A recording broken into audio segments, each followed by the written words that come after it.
Hello everyone. अभी तक हम लोगों ने रिफ्लेक्शन ऑफ लाइट कंप्लीट किया था और रिफ्रैक्शन ऑफ लाइट स्टार्ट किया था। रिफ्रैक्शन ऑफ लाइट में आपको बच्चे लोग क्या पढ़ाया? Laws of refraction. तो रिफ्रैक्शन के दो लॉज थे। पहली क्या थी कि incident ray, refracted ray and normal all lying in the same plane. And second important law क्या था? स्नेल का नियम। तो स्नेल्स लॉ क्या था? Ratio of the sine of angle of incidence to the sine of angle of refraction is equal to constant. That constant is called refractive index, जिसको अपन N से डिनोट किया करते थे। यही था ना। देखो स्नेल्स लॉ क्या था अपना, एक बार मैं जस्ट रिवाइज कर देता हूं। स्नेल्स लॉ क्या था? एन यानी refractive index N is equal to sine of angle of incidence upon sine of angle of refraction. अब ये जो एन था इसका मीनिंग क्या था?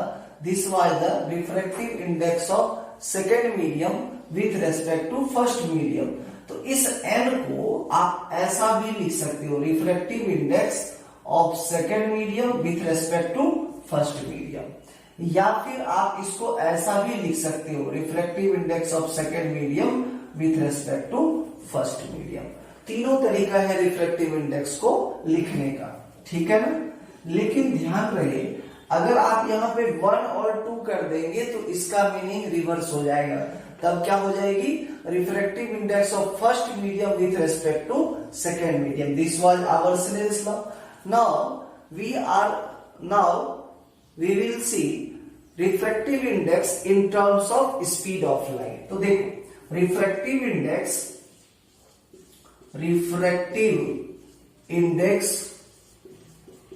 in terms of speed of light, in terms of speed of light, light की speed के term में रिफ्रैक्टिव इंडेक्स का फॉर्मूला क्या होगा?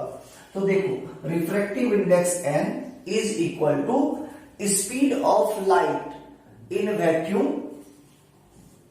Speed of light in vacuum upon speed of light in medium.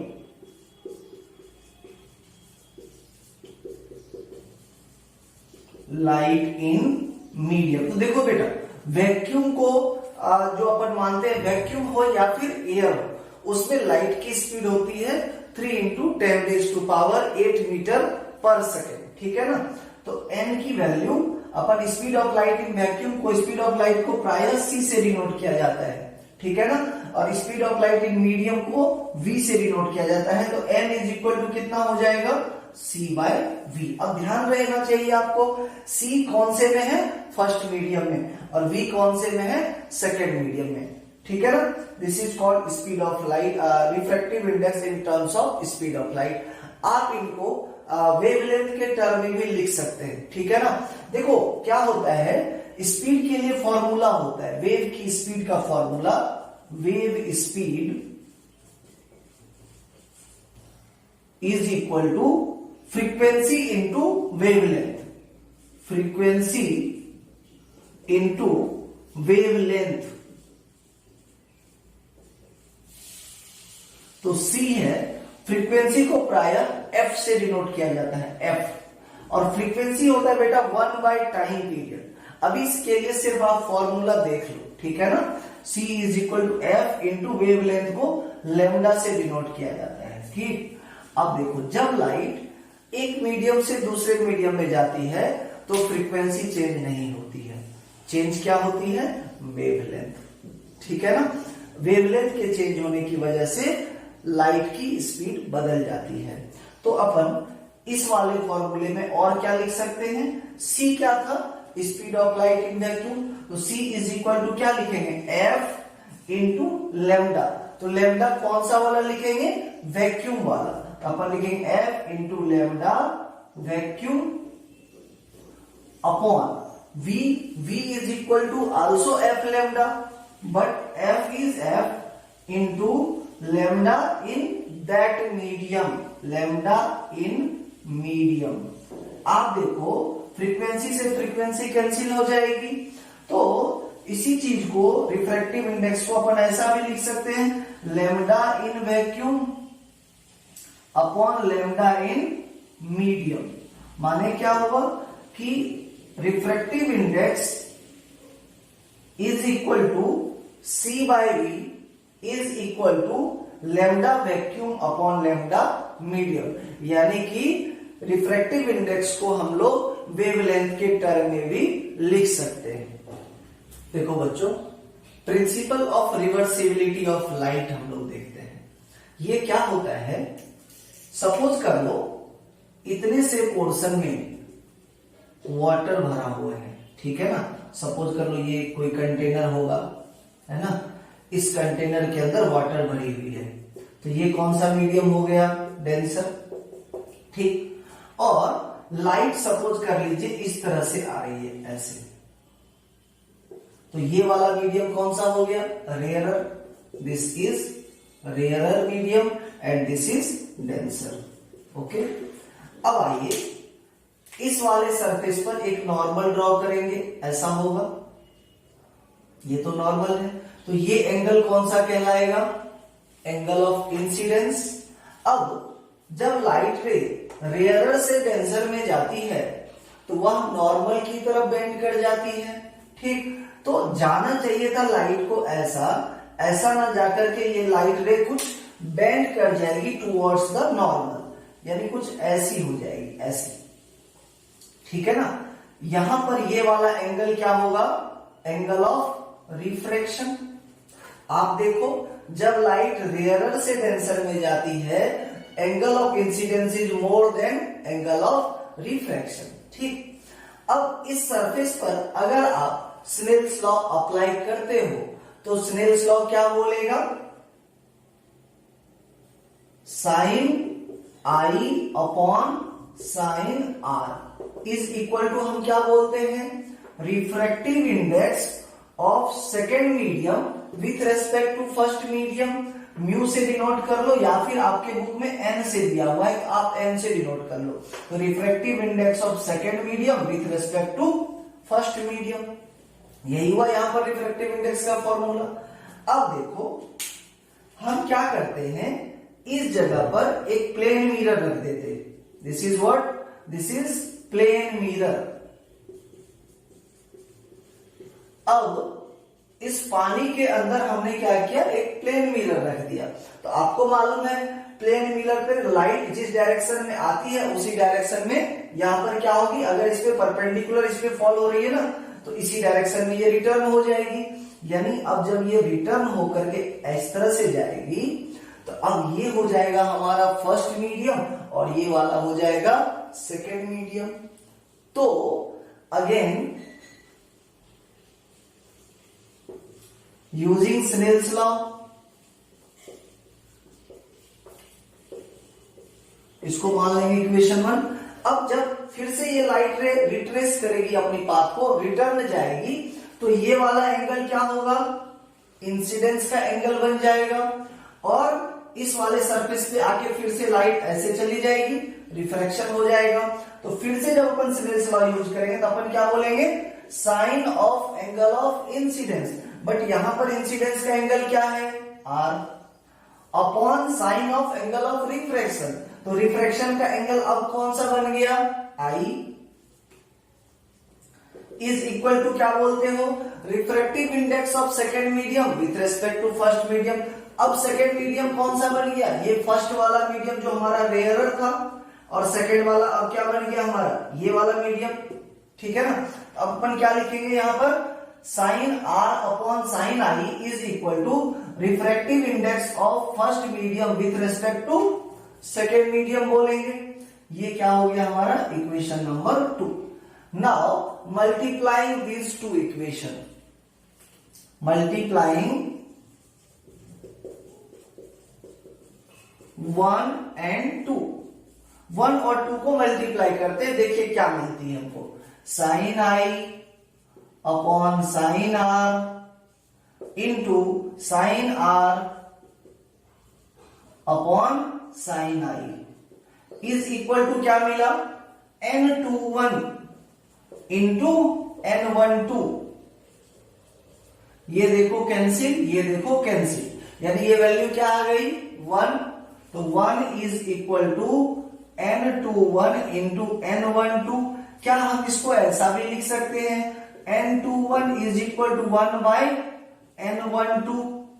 यानी कि आप देखो रिफ्रैक्टिव इंडेक्स ये था क्या, सेकेंड मीडियम का फर्स्ट मीडियम के रेस्पेक्ट में, और ये क्या हो गया, रेसिप्रोकल हो गया। यानी अपन क्या बोल रहे, 1 by refractive index of first medium with respect to second medium. This is called principle of reversibility of light. Means इसका एप्लीकेशन देखो, आप ऐसा कह सकते हो कि अगर मान लीजिए हमको रिफ्रैक्टिव इंडेक्स सेकेंड मीडियम का फर्स्ट मीडियम के रेस्पेक्ट में सपोज कर लीजिए कितना है 0.5, ठीक है ना। तो फर्स्ट मीडियम का सेकेंड मीडियम के रेस्पेक्ट में कितना होगा, तो N12 अगर हमको निकालनी है तो हम क्या लिखेंगे 1 बाय N21, यानी अपन क्या लिखे 1 बाय 0.5। ये कैंसिल ऊपर गया, तो इस वाले मीडियम का रिफ्रैक्टिव इंडेक्स कितना हो जाएगा, इसका रेसिप्रोकल, यानी कितनी आ गई 2 आ गई। यानी इसका मतलब यह हुआ कि किसी भी एक मीडियम का अगर हमको रिफ्रैक्टिव इंडेक्स मालूम है तो दूसरे मीडियम का निकाल सकते हो आप रेसिप्रोकल की हेल्प से। ये फॉर्मूला बहुत काम का होता है, ठीक है। अब देखेंगे refraction through a rectangular glass slab. कांच की कोई सिल्ली है, स्लैब है, उसके थ्रू रिफ्रैक्शन देखना है हमें लाइट की, ठीक है। देखो, और जब उस कांच की सिल्ली को आप सामने से देखेंगे आपको ऐसी दिखाई देगी, ऐसी, ठीक है ना। अब आ जाओ, अब लाइट रे को इंसिडेंस कराना है इस पर, तो लाइट रे सपोज कर लो इस प्रकार से इंसिडेंस हो गई ऑब्लिकली, ठीक। और इस वाले सरफेस पर जहां पर यह इंसिडेंट हुई ये उसकी क्या कहलाएगी, नॉर्मल। तो नॉर्मल के साथ ये जितना एंगल बनाएगी उसे अपन क्या कहेंगे, एंगल ऑफ इंसिडेंस। इसका नाम रख लेते I1, ठीक। इस कांच की जो सिल्ली है इसका नाम अपन रख लेते ABCD, ऐसा रख लेते, ठीक। अब जब लाइट रे रेयरर से डेंसर में इंटर करेगी तो टुवर्ड्स द नॉर्मल बेंड कर जाएगी, यानी एंगल ऑफ रिफ्रैक्शन की वैल्यू कम हो जाएगी एंगल ऑफ इंसिडेंस से, ऐसी हो गई। इस वाले सरफेस पर आ गई लाइट। अब इस वाले सरफेस पर भी नॉर्मल होगा ऐसा, ठीक। और अब लाइट रे डेंसर से रेयरर में जाने वाली है, तो फिर से लाइट रे क्या हो जाएगी, अवे चली जाएगी, ठीक है ना। ये लाइट रे नॉर्मल से दूर भाग जाएगी, ऐसी चली जाएगी, ठीक। इसका नाम I1, इसका नाम रख लो R1। इस वाले सरफेस के लिए ये है एंगल ऑफ इंसिडेंस, इसकी वैल्यू रख लेते I2। इस वाले सरफेस के लिए ये है एंगल ऑफ रिफ्रैक्शन, तो अपन इसकी वैल्यू क्या रख लेंगे, R2, ठीक। This is our first medium, this is second medium, again this is first medium, ठीक है ना। ये कौन सा है, डेंसर, ये है आपका रेयरर, और ये भी क्या है, रेयरर। रेयरर को या पहले वाले मीडियम को 1 भी लिखते हैं, इसको 2 लिखते हैं, और ये कौन सा मीडियम हो जाएगा बेटा हमारा, 1 हो जाएगा। इस बार सिचुएशन देखो आप कि इस बार 2 टाइम्स रिफ्रैक्शन हुआ है, एक तो AB सरफेस पर, दूसरा इस DC सरफेस पर हुआ है। जब हम लोग स्नेल्स लॉ अप्लाई करेंगे AB सरफेस के लिए तो अपन क्या बोलेंगे, using Snell's law at surface AB surface पर जब आप स्नेल्स लॉ अप्लाई करोगे तो क्या होता है, sine of angle of incidence, यानी साइन एंगल ऑफ इंसिडेंस कितनी है I1 upon sine of angle of refraction, तो साइन R1। ये किसके बराबर होगी, refractive index of second medium with respect to first medium, हम क्या बोलेंगे N21 इसको बोलेंगे, ठीक। या हम चाहे तो हम ऐसा भी बोल सकते हैं 1N2, यानी refractive index of second medium with respect to first medium. Similarly Snell's law apply करेंगे DC सरफेस पर, again applying Snell's law at DC surface पर अब देखते हैं स्नेल्स लॉ अप्लाई करके। इस वाले सरफेस के लिए एंगल ऑफ इंसिडेंस क्या है? I2 और रिफ्रैक्शन का एंगल कितना है? R2। हम क्या लिखेंगे? साइन I2 अपॉन में साइन R2, ठीक, is equal to refractive index कौन से का? सेकेंड मीडियम का। अब ये हो जाएगा सेकेंड मीडियम, जिसमें रिफ्रैक्शन होता है वह मीडियम होता है सेकेंड मीडियम, और जिसमें इंसिडेंस होता है वह मीडियम होता है फर्स्ट मीडियम। तो इस वाले सरफेस के लिए फर्स्ट मीडियम ये हो गया, क्योंकि यहां पे इंसिडेंस हो रही है और यहां पे रिफ्रैक्शन हो रहा है, तो ये कौन सा हो गया? Second medium. हम क्या लिखेंगे? Refractive index of second medium बोलेंगे। तो सेकेंड मीडियम है क्या हमारा? एक्चुअल में 1 ही तो है, और फर्स्ट मीडियम क्या है हमारा? 2 है। इसको क्या बोलोगे आप? N12, ठीक है।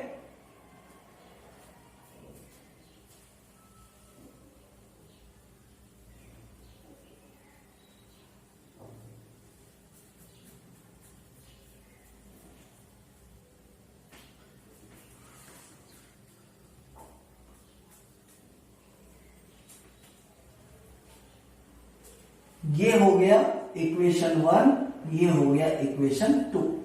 Now multiplying equation 1 and 2, multiplying, आप नीचे लिखते जाएंगे, मैं साइड में लिख रहा हूं। मल्टीप्लाइंग इक्वेशन 1 एंड 2, 1 और 2 को आप मल्टीप्लाई करो, देखो क्या मिलता है। 1 में लेफ्ट साइड में है sine I1 upon sign R1 into 2 के लेफ्ट साइड में क्या है? साइन I2 अपॉन में कितना? साइन R2, यही है ना। इज इक्वल टू 1 के लेफ्ट साइड में क्या है? N21, या फिर आप इसको 1N2 भी लिख सकते हो। 1N2 इंटू इसको अपन क्या लिख पाएंगे? 2N1, तो इसको आप लिख सकते हो क्या? 2N1। ध्यान से देखना यहां पे, ये एंगल R1 और I2 ये दोनों एंगल सेम होगा, क्योंकि दीज आर ऑल्टरनेट एंगल्स, ठीक। तो अपन क्या करेंगे? साइन R1 और साइन I2 को कैंसिल आउट कर देंगे, ठीक।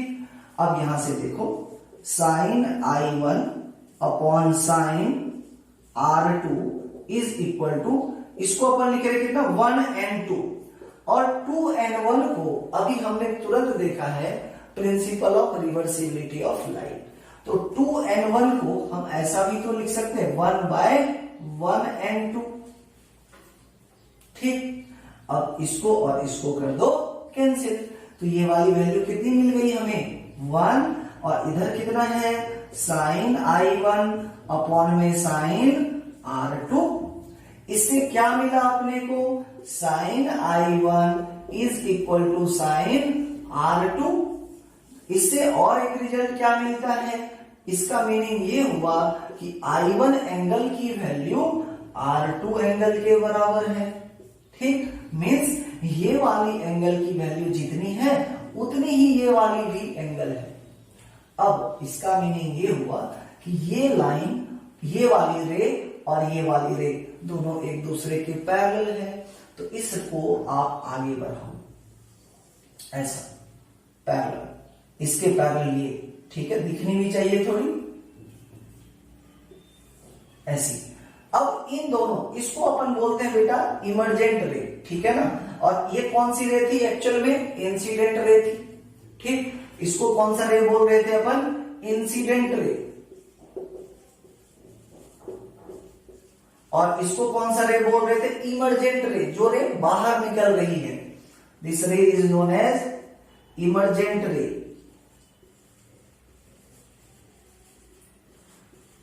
ठीक। तो इंसिडेंट रे और इमर्जेंट रे पैरेलल हो जाती है, और इनके बीच का जो ये डिस्टेंस होता है इसे बोलते हैं लेटरल डिस्प्लेसमेंट। इसको क्या बोलते हैं? Lateral displacement.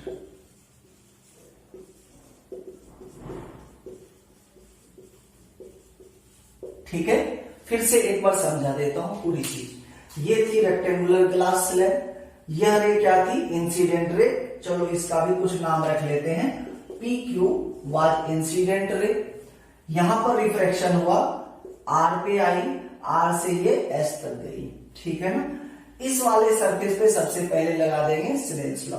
तो क्या होगा, sine I1 by sine R1 is equal to N21 या फिर 1N2, यानी refractive index of second medium with respect to first medium. इसको भी ऐसा ही पढ़ते हैं, refractive index of second medium with respect to first medium. अब दूसरा, यहां पे भी रिफ्रैक्शन हुआ है, इस वाले सरफेस पर भी लगा देना है स्नेल्स लॉ, तो ये वाली वैल्यू आ जाएगी। ठीक, अब दोनों को मल्टीप्लाई कर देना है। दोनों को मल्टीप्लाई करते हैं तो ये वाली वैल्यू और ये वाली वैल्यू कैंसिल हो जाती है, क्योंकि आप देखो ये एंगल और ये एंगल, ये दोनों कैसे हैं, अल्टरनेट एंगल से, because this two lines A B and C D are parallel. Parallel को अगर कोई थर्ड लाइन कट करती है तो नॉर्मल के साथ ये वाला जो एंगल बनेगा, ये कौन सा एंगल कहलाएगा, अल्टरनेट एंगल। और अल्टरनेट एंगल्स क्या हो गए, कैंसिल आउट। बच क्या गया अपने पास, sine I1 by sine R2 is equal to 1N2 into 2N1, यहां से लिखा। अब इस 2N1 को principle of reversibility of light से अपन क्या लिख सकते हैं, 1 बाय 1N2। ठीक, 1N2 से 1N2 कैंसिल, तो इधर बच कितना गया राइट साइड में, 1। इसको क्या बोलेंगे, sine I1 by sine R2 is equal to 1। तो sine I1 is equal to sine R2, यानी angle of incidence is equal to angle of emergence. इसको बोलते हैं एंगल ऑफ इमरजेंस, R2 को एंगल ऑफ इमरजेंस, और इसको क्या बोलते हैं, एंगल ऑफ इंसिडेंस। तो प्रिंसिपल ऑफ ये जो है अपना refraction through a rectangular glass slab, this gives the idea about angle of incidence and angle of emergence. These two are same. One thing is this,